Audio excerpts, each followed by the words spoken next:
আজ কিশোরগঞ্জ সফরে যাচ্ছেন প্রধানমন্ত্রী ও বিএনপি চেয়ারম্যান তারেক রহমান। সকালে ঢাকা থেকে হেলিকপ্টার যোগে কিশোরগঞ্জের উদ্দেশ্যে রওনা হয়েছেন প্রধানমন্ত্রী।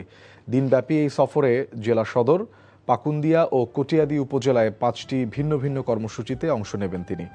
এদিন জেলায় জাতীয় মৎস্যপক্ষ, ফ্যামিলি কার্ড বিতরণ, ইমাম মুয়াজ্জিন ও অন্যান্য ধর্মীয় উপাসনালয়ে কর্মরতদের ভাতা এবং শিক্ষার্থীদের স্কুল ব্যাগ ও ড্রেস প্রদান কার্যক্রমের উদ্বোধন করা হবে।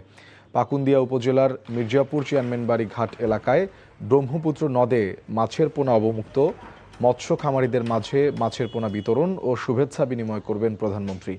এছাড়া ঐতিহাসিক শোলাকিয়া ঈদগাহ ময়দানের উন্নয়ন কার্যক্রমের উদ্বোধন এবং ছাত্রদলের উদ্যোগে বৃক্ষরোপণ কর্মসূচিতে অংশ নেবেন সরকার প্রধান ও বিএনপি চেয়ারম্যান।